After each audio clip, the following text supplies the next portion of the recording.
안녕하십니까. 세파스입니다. 많은 분들이 엔비디아에 직간접적으로 투자 중이실 거예요. 엔비디아가 좋은 거 다들 아시죠? 그런데 여러분, 엔비디아의 재무제표는 어디까지 아시나요? 이 회사가 무엇을 하는지는 다들 아실 텐데 또 얼마나 좋은지도 다들 아실 거예요. 그렇지만 이 회사의 재무제표가 어떤지 제대로 아시는 분들이 없을까봐 이 영상을 준비해봤습니다. 이 재무 분석 영상은 엔비디아 투자자분이 아니더라도 다른 기업을 볼 때 도움이 많이 될 수 있으니 영상 끝까지 시청해 주시고요. 구독과 좋아요 그리고 격려의 댓글은 더 많은 영상을 만드는 원동력이 됩니다. 그럼 시작할게요. 네, 기본적으로 엔비디아는 두 개의 섹터로 매출 구조를 구분해 놓았는데요. 컴퓨터 및 네트워킹 섹터에서는 데이터 센터, 네트워킹, 자율주행 기술, 로봇과 클라우딩 관련 매출이 발생하고요. 그래픽 섹터에서는 지포스로 유명한 이 게이밍 및 PC용 GPU, 워크스테이션용 GPU와 같은 분야에서 발생하는 매출을 포함한다고 합니다. 네, 그럼 자세한 재무제표를 뜯어보기 전에 작년 한 해 엔비디아의 성장성이 어땠는지만 잠깐 보고 넘어갈게요. 참고로 이 회사는 회계연도가 1월 말 기준이라서요. 이 2025년 1월 말 회계 정보가 사실상 2024년을 뜻한다고 생각하면 이제 편합니다. 보시면 2024년에는 총 1,300만 불의 매출을 기록하면서 전년 대비 114%, 즉 거의 2배 이상의 매출 성장을 기록했으면서 매출 총이익률도 75%라는 무시무시한 수익성을 보여주었습니다. 매출 총이익률이 75%면 그 원자재가 거의 안 들어가는 웬만한 플랫폼 기업만큼이나 좋은 수익성이죠. 영업비용이 45%나 증가했음에도 불구하고 매출의 성장과 수익성이 워낙 좋았기에 영업이익과 순이익은 전년 대비 145%가량 성장한 모습이에요. 네, 그럼 각 섹터별 성장성을 보겠습니다. 이 그래픽 카드 섹터의 성장이 6%밖에 안 되는 반면 데이터 센터 관련 섹터의 매출은 145%나 성장한 모습입니다. 아래쪽 영업이익만 보셔도 그래픽 카드 쪽은 이 전년 대비 오히려 13% 영업이익이 줄어든 모습으로 좋지 않아 보이는데요. 이 데이터 쪽은 수익성이 159%나 증가한 모습이에요. 이 회사 측에 의하면은 작년 한 해 동안 데이터 센터 칩의 폭발적인 수요로 매출이 증가했는데 뿐만 아니라 이 자율주행 플랫폼 쪽의 매출도 전년 대비 55%나 증가했다고 합니다. 이 그래픽 쪽의 부진함이 많이 아쉽지만 데이터 센터 쪽에서 이 하드 캐리를 한 모습이죠. 사실 불과 몇 년 전만 해도 엔비디아의 메인 시장은 이 그래픽 섹터였는데 2, 3년 만에 이렇게 큰 변화가 찾아왔고요. 그래도 이 두 가지 나뉜 섹터 중에 성장이 한쪽으로 치우쳐진 것은 사실상 장기적으로 보면 이 양날의 칼이 될 수 있어 보입니다. 이 그래픽 섹터 부분의 시장에서도 조금 더 힘을 써주면 좋겠네요.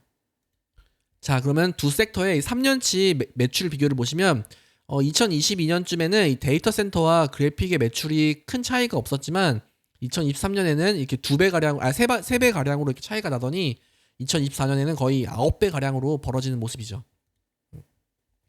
네, 그러면은 영업 비용을 보겠습니다. 2024년 엔비디아는 연구개발비에 총 130억 달러를 이제 투입했습니다. 엄청난 수치죠.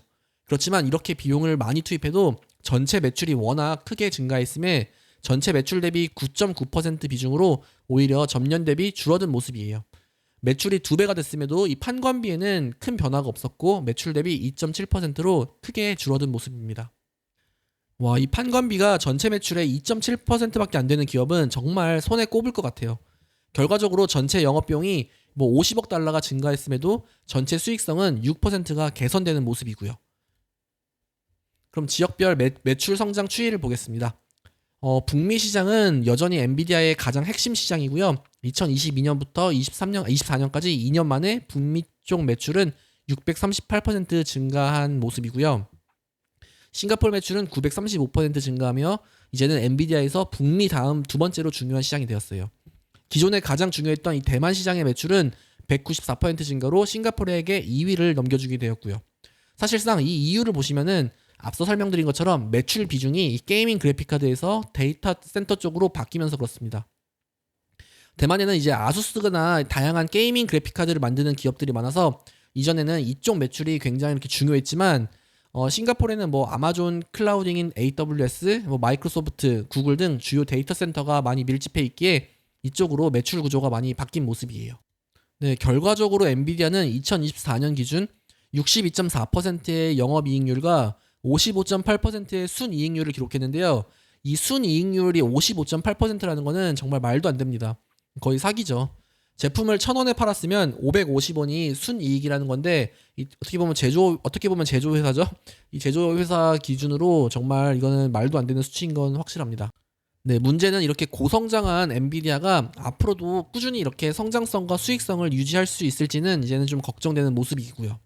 네, 다음은 이 영업 비용들에 포함되어 있는 엔비디아의 직원 주식 보상 규모를 보겠습니다. 2024년 기준 약 47억 달러이고요. 이 중에서 R&D 부분의 비중이 72.2%로 거의 절대적인 모습입니다. 참고로 2025년 기준 엔비디아의 전체 직원 수는 약 3만 6천 명인데 이것을 총 매출과 순이익으로 나눠서 그냥 단순 계산을 해보면 직원 한 명당 매출은 360만 달러에 직원 한 명당 순이익은 200만 달러 가량을 기록했습니다. 정말 말도 안 되는 거죠.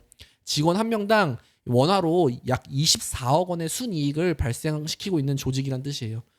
괜히 저희 은행 행장님께 죄송해지는 밤이고요. 저는 이렇게 벌어들일 자신이 없습니다. 예. 근데 사실 이런 수준이면 주주 입장에서도 뭐 이런 직원들의 주식 보상은 뭐 아깝지 않네요. 그렇죠? 자, 그러면은 보자. 이 공시 자료를 통한 엔비디아의 직원 보상 주식을 좀 알아볼게요. 이건 2007년 처음 도입된 프로그램인데요. 이 2007년에 처음 승인된 엔비디아의 주식 보상 프로그램이 이렇게 계속해서 수정되고 있는 모습이에요. 회사 측에 따르면 2025년 1월 26일 기준으로 최대 2억 7,400만 주를 발행할 수 있고요. 14억 개의 주식이 향후 직원 보상 부여를 위해 예비되어 있다고 합니다. 참고로 RSU 주식 보상은 직원들이 4년간 지속 근무 시, PSU는 4년간 근무와 성과 조건 충족 시, 시장 기반 PSU는 3주년 시점에 이 시장 조건 충족 시 베스팅이 된다고 하고요.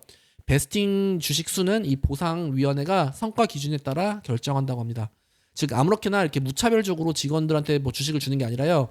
4년 근속이라는 조건이 있기에 직원들의 장기 근무를 유도하면서 또한 뭐 성과 조건도 있어서 근무의 동기부여 또한 줄 수 있는 합리적인 방침이라 생각해요. 뭐 주주로서 아깝지 않죠.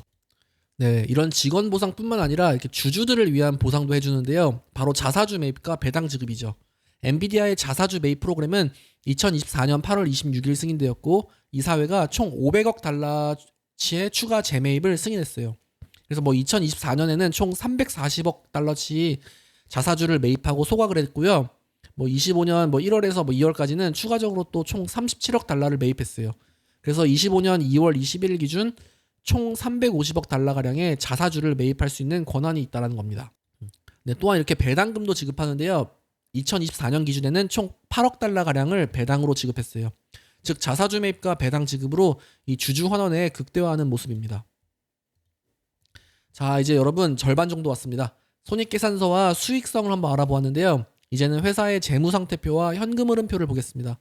자, 모두 스트레칭 한번 하시면서 계속 들어주세요. 사실 재무제표는 이 뒷부분이 더 중요해요. 엔비디아는 엔비디아의 총 자산은 1년간 69.8%가량 증가했는데요. 이 유동자산이 전체 자산의 71.8%를 차지하는 모습이고요. 대부분이 뭐 유가증권, 매출채권, 유형자산의 증가로 인한 자산 증가로 보여집니다. 이 중에서 유가증권과 유형자산 등은 조금 더 뒤에서 자세히 알아볼게요. 네, 유가증권을 보시면 총 346억 달러의 유가증권을 보유하고 기록했는데요. 이 중 절반가량은 뭐 안전한 미국 이 트레저리에 넣어놨고 나머지 절반은 다른 기업의 채권에 투자를 하며 이자 수익 또한 받는 모습입니다. 거의 165억 달러가량을 다른 기업들의 채권에 투자해 놓는 모습이에요. 이 정도면 거의 지방은행 수준이죠. 네, 다시 손익계산서를 보시면 이를 통해 2024년 기준 약 17억 달러가량의 이자 수익을 받은 게 보이죠. 영업 외 이득 수익으로요. 대단해요. 정말 거의 원화로 하면은 2조 4천억 원치의 이자 수익을 벌어들인 거니까요. 그렇죠? 또한 엔비디아는 재고자산을 이렇게 많이 쌓아두기 시작했는데요. 2025년 1월 기준 약 100억 달러 가량의 재고자산을 기록했어요. 이건 전년 대비 약 2배 가량 증가한 수치죠. 구분을 보시면 이렇게 로우 매트리얼은 원자재고 워크 인 프로세스는 말 그대로 원자재에서 이 제조를 하는 중에 있는 상태들이고요. 피니시드 굿은 말 그대로 이제 완성품의 재고를 뜻합니다. 보시면 세 개의 비중이 거의 비슷한데 이 과거와는 다르게 이 원자재의 비중이 좀 더 커졌어요. 뭐 좋게 해석하면 계속해서 커지는 수요 때문에 더 많은 원자재를 주문하고 있다는 것으로 볼 수 있고요. 또한 아래를 보시면 이 엔비디아는 공급 업체들과 또 큰 계약을 체결했는데요. 엔비디아가 제품을 만들기 위해 필요한 부품, 기술, 서비스 등을 구매하기로 한 계약이에요. 2025년 1월 말 기준 총 308억 달러 규모의 이제 계약이 체결되었고요. 회사 측에 따르면 엔비디아의 새 제품인 블랙웰 아키텍처 출시를 위해 필요한 부품들을 미리 이렇게 확보해 놓은 상태라고 합니다. 이 부분도 굉장히 중요한 것 같아요. 자, 다음은 엔비디아의 건물과 같은 이제 유형 자산인데요. 보시면 유형 자산의 비중은 미국이 절대적으로 크지만 대만과 이스라엘에서 유형 자산 비중이 계속 커지는 모습입니다. 그러니까 매출 기준 2위였던 싱가포르에는 없네요. 돈은 싱가포르에서 벌고 투자는 이 타이완 쪽에 하는 모습이 재밌습니다. 예. 다음은 부채 파트인데요. 유동자산은 443%로 이렇게 유동성이 확보되어 있고 부채 비율은 28%로 대부분의 자산이 자기 자본으로 이루어져 있는 모습입니다. 이 매출과 자산 규모에 비해 부채는 거의 없는 편이고 특히 엔비디아의 1년치 순이익이 이 전체 부채의 2배를 기록하는 모습인데요. 뭐 이거로 그냥 말 다 했죠. 단순하게 표현하면 반년치 순이익으로만 여기 있는 부채를 다 쌍그리 없애버릴 수 있는 규모인 거예요. 뭐 특이사항은 없는데 여기 뭐 장기 채무 쪽만 한번 봐보겠습니다. 보시면 엔비디아는 외부에서 대출을 따로 받지 않고 대신 이렇게 회사채를 발행하면서 자본을 조달하는 모습이에요. 근데 엔비디아의 신용이 워낙 좋아서 그런지 보시면 이 이자율이 말이 안 됩니다. 거의 3%대 이자를 내면서 자금 조달을 하는 모습이고요. 총 84억 달러 가량의 회사채를 발행했고요. 정말 대단하다는 말밖에 안 나옵니다. 참고로 이렇게 CP라고 해서 기업 어음이라고 하나요, 이게? 약 5억 7천만 불 가량의 자금을 순식간에 조달할 수 있는 이 CP를 설정해 놨는데요. 2025년 1월 기준 밸런스는 제로라고 하고요. 뭐 굳이 이런 돈을 쓸 필요는 없지만 만에 하나 엔비디아가 급전이 필요할 때는 이 5억 7,500만 불까지 자금 조달이 가능하다는 뜻입니다. 자, 그럼 현금 흐름을 보겠습니다. 3년치의 현금 흐름인데요. 일단 영업활동의 현금 흐름은 이렇게 순이익부터 시작되고요. 뭐 주식 보상과 감가상각이 더해지고 세금 낸 것과 아까 설명드린 이 회사채 투자에서 약간 손해를 본 게 좀 이렇게 마이너스라 손실로 더해진 모습이고요. 매출 채권으로 약간 100억 달러 가량의 돈을 130억 달러 가량의 돈을 받지 못한 모습인데 과거와 이렇게 비교하면 매출이 커진 것처럼 이 매출 채권 회수 속도도 늦어진 모습이죠. 이게 뭐 근데 대기업들과 거래 비중이 커지면서 그런 걸 수도 있겠지만 이게 사실 보면 뭐 적지 않은 금액이 회수가 안 되고 늦어지는 것은 일단 중요하게 생각하면서 봐야 될 것 같긴 해요. 네, 뭐 이렇게 재고 자산으로 현금이 빠지고 근데 보면 매입 채무 같은 경우죠. 매입 채무에 현금이 증가한 걸 보면 엔비디아도 좀 더 밀린 돈을 이렇게 늦게 주는 경향이 커지고 있다고 보면 되네요. 뭐 나도 늦게 받으니까 너도 늦게 받아 이런 건가요? 뭐 규모는 이제 매출 채권에 비해 적지만요. 결과적으로 엔비디아는 1년간 약 640억 달러의 현금을 이 영업 활동에 의해 창출한 모습입니다. 정말 대단하죠, 그렇죠? 다음은 투자 활동과 재무 활동인데요. 투자 활동에서는 아까 설명드린 이 유가 증권 거래로 현금을 엄청 쓰는 모습입니다. 뭐 건물이나 장비 구매도 한 것도 보이고 뭐 작은 이렇게 인수합병도 있었나 보네요. 그래도 대부분의 현금은 이 유가 증권 거래로 사용된 모습이고요. 재무 활동은 보시면 자사주 매입으로 이렇게 337억 달러를 쓴 모습이고 여기 뭐 배당금이 지급된 모습도 보이네요. 결과적으로 영업 활동으로 번 현금을 이렇게 알뜰하게 다 써서 현금의 변화는 거의 전년 대비 크지 않는 모습입니다. 자, 그럼 결론 및 마무리입니다. 엔비디아의 재무제표는 뭐 두말할 필요가 없이 좋습니다. 뭐 가장 눈에 띄는 것은 매출 성장성과 수익성인데요. 또 반대로 생각해보면 과연 이 미친 성장성과 수익성이 계속 유지될까? 이게 먼저 드는 걱정과 의문점이에요. 그냥 1차원적인 걱정이죠. 뭐 그것과 관련된 건 이 재무 분석 영상이 아니라 뭐 제 기업 분석 영상에서 찾아봐야겠지만요. 그렇죠? 기존의 주수입원이었던 그래픽카드 섹터의 성장 둔화와 수익성 악화는 뭐 걱정되는 부분이에요. 데이터 센터에서 워낙 잘해주고 있는 것은 사실이지만 이 마이크로소프트, 애플 등 이 탑 기업들은 결국 매출이 다양하게 다각화되어 있고 각 섹터 하나하나가 대장들이잖아요. 이렇게 매출에서 한쪽 섹터의 독주는 조금 위험해 보일 수는 있어 보입니다. 재무 상태표도 굉장히 깔끔한데요. 뭐 유가증권 등으로 다른 기업들에 크게 투자를 하고 있는 모습은 인상적이에요. 근데 또 결과적으로 또 이것 또한 뭐 장단점이 될 수는 있어 보이죠. 하지만 이로 인한 이자 수익은 거의 지방은행 수준으로 돈을 버는 모습이라 인상적이고요. 뭐 현금도 알뜰하게 잘 쓰고 있고요. 뭐 자사주 매입과 배당도 좋습니다. 하지만 이 모든 장밋빛 선순환에는 다시 말씀드리지만 이 매출 성장과 수익성 유지가 결국 핵심인 것처럼 보여져요. 이게 결국 엔비디아와 이 마이크로소프트, 애플의 차이점인 것 같고요. 진짜 힘들게 영상 준비했는데요. 영상이 조금이라도 도움되셨으면 구독과 좋아요 그리고 댓글 하나씩 꼭 부탁해줘요. 예. 더 많은 영상을 만들 원동력이 됩니다. 그리고 고정 댓글에 달린 링크를 통해 멤버십 가입을 해주시면 채널 운영에 정말 많은 도움이 됩니다. 그럼 다음 영상으로 찾아뵐게요. 감사합니다.